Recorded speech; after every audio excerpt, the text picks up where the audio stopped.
Hello dear student, welcome to online class subject geography. हाँ तो बच्चों, हमारी 11वीं क्लास की भौतिक भूगोल के मूल सिद्धांत वाली जो बुक है उसमें दूसरा चैप्टर चल रहा है, जिसमें हमने पृथ्वी का उद्भव और स्थलमंडल का विकास के बारे में बता दिया था।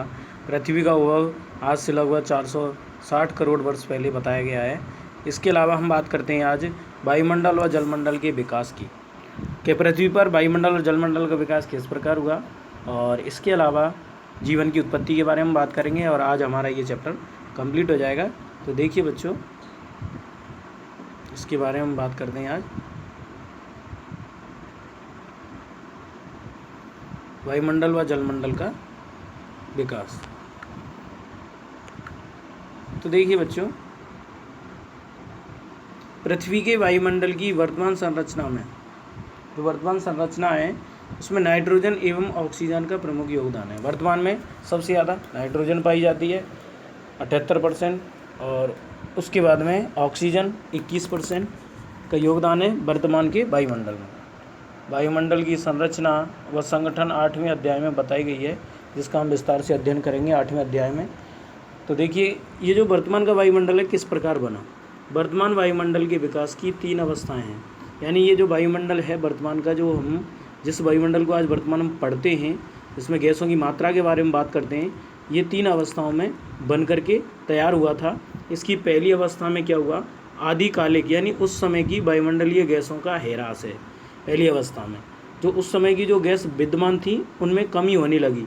दूसरी अवस्था में क्या हुआ, पृथ्वी के भीतर से निकली भाप एवं जलवाष्प ने वायुमंडल के विकास में सहयोग किया।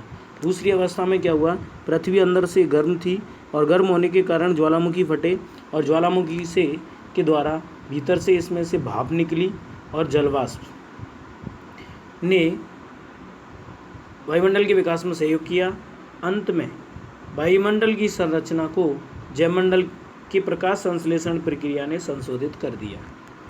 अंत में क्या हुआ, जो वायुमंडल की संरचना है उसको जैवमंडल का जो प्रकाश संश्लेषण की प्रक्रिया है, फोटोसिंथेसिस बोलते हैं इसको, तो प्रकाश संश्लेषण की प्रक्रिया से पौधा अपना भोजन बनाते हैं, तो उसने वायुमंडल को संशोधित कर दिया। पौधा भोजन बनाते हैं तो कार्बन डाइऑक्साइड लेते हैं और उसी से वो अपना भोजन बनाते हैं और ऑक्सीजन का उत्सर्जन करते हैं। तो ये फिर मॉडिफाई होता चला गया, शुद्धिकरण या संशोधित किया गया।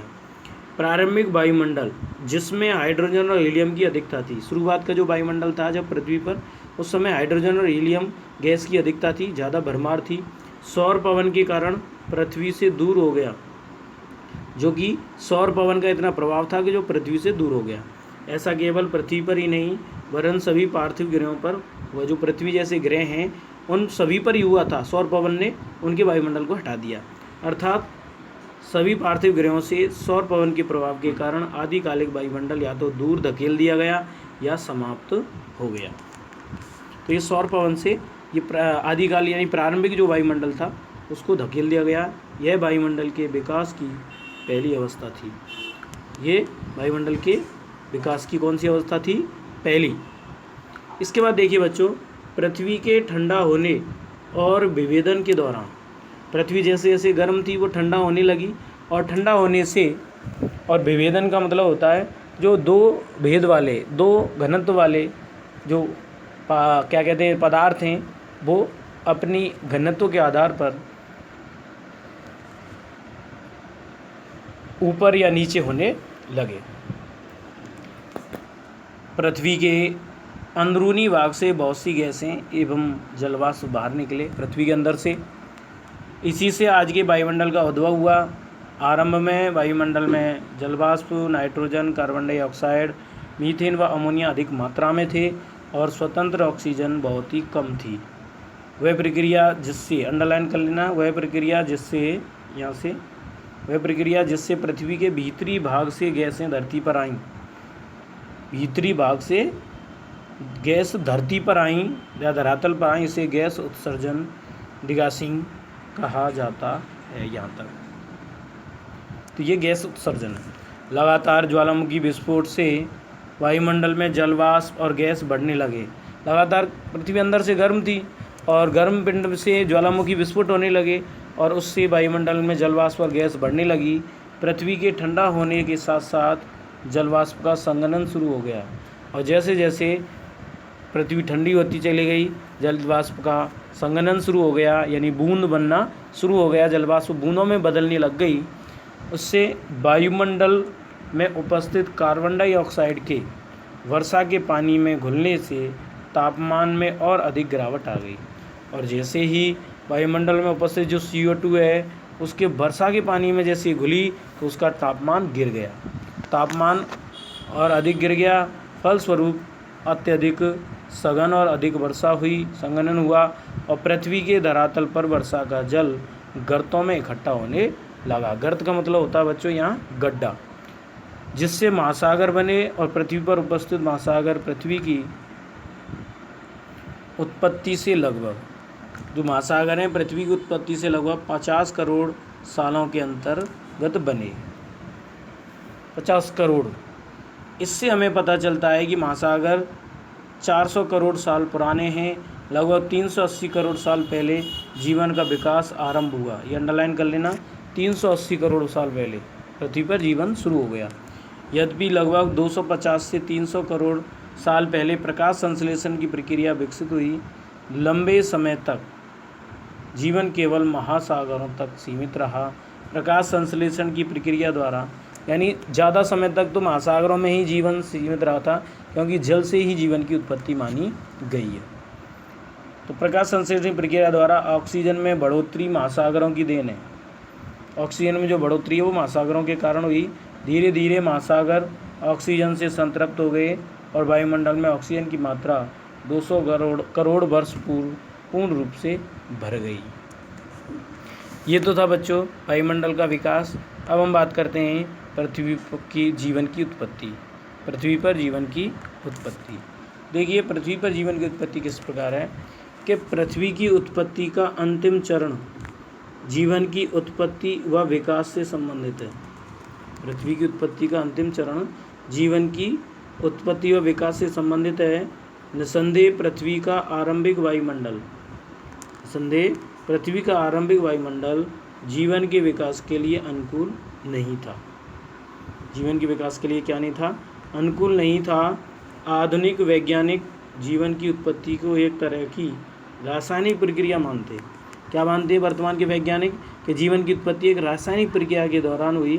कैसे? जिससे पहले जटिल जैव कार्बनिक अणु बने और उनका समूहन हुआ। ये अणु आपस में समूह में बट गए या समूह में एकत्रित हुए।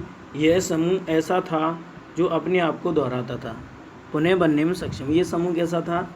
छोटे छोटे जीवों का ये अपना समूह, दूसरा मतलब अपने आप को दोबारा जीवित करते थे, पुनः निर्माण करते थे और निर्जीव पदार्थ को जीवित तत्व में परिवर्तित कर सका।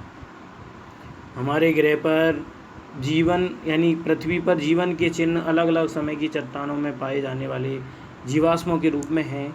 मानव ने बहुत सारी ऐसी चट्टानों की खोज की है जहाँ जीवन के अवशेष पाए गए हैं।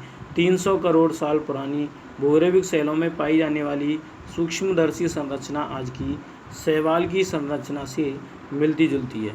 300 करोड़ साल पहले की एक कोई भूगर्भिक शैल हैं जिसमें पाई जाने वाली कोई सूक्ष्म यानी बहुत छोटी संरचना है जो आज के वर्तमान जो शैवाल है उस शैवाल से मिलती जुलती है। यह कल्पना की जा सकती है कि इससे पहले समय में साधारण संरचना वाली शैवाल रही होगी। तो वर्तमान की शैवाल यानी काई को बोलते हैं, जो पानी में लग जाती है हरी हरी, ऐसे शैवाल जो है उसकी संरचना साधारण संरचना वाली शैवाल रही होगी। यह माना जाता है कि जीवन का विकास लगभग 380 करोड़ वर्ष पहले आरंभ होगा। ये माना गया है कि 380 साल पहले, करोड़ वर्ष पहले यहाँ पृथ्वी पर जीवन का विकास हुआ।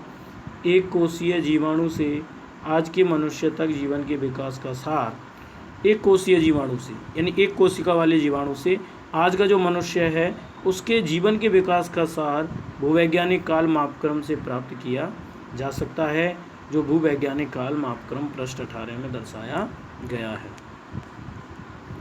तो ये बच्चों हमारा पाठ था पृथ्वी की उत्पत्ति से संबंधित। अब हम इसके प्रश्नों को हल करेंगे। तो देखिए बच्चों,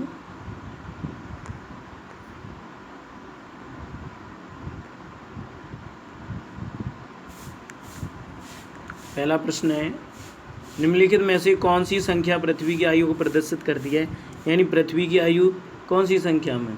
तो देखिए बच्चों, यहाँ करोड़ वर्ष दे रखा है, जबकि 4.6 अरब वर्ष है, तो ये सही आंसर हो जाएगा। अगर 4.6 अरब का हो या 4,600 करोड़ वर्ष बोलो। दूसरा है, निम्न में से कौन सी अवधि सबसे लंबी है, यानी सबसे लंबी अवधि कौन सी है। तो हमने सारणी में देखा था जो ईओन है, ईओन ये सबसे बड़ी लंबी अवधि है। अगला क्वेश्चन है कि निम्न में कौन सा तत्व वर्तमान वायुमंडल के निर्माण व संशोधन में सहायक नहीं है।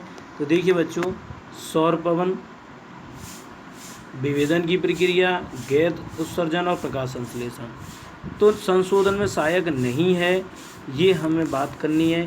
तो देखिए बच्चों, गैस उत्सर्जन यानी पृथ्वी के आंतरिक भाग से गैस बाहर निकल के आई। सौर पवन का मतलब, सौर पवन हमारी पृथ्वी के वायुमंडल को, प्रारंभिक वायुमंडल को हटा दिया। प्रकाश संश्लेषण ने वायुमंडल को शुद्ध किया। तो विभेदन की प्रक्रिया जो है ये पृथ्वी के आंतरिक भागों में पाई जाती है, जो घनत्व के आधार पर पदार्थों का विभेद करती है। तो ये इसमें नहीं होगा। अगला क्वेश्चन है, निम्नलिखित में से भीतरी ग्रह कौन से हैं। भीतरी का मतलब होता है पार्थिव ग्रह, और पार्थिव ग्रह कहाँ पाए जाते हैं।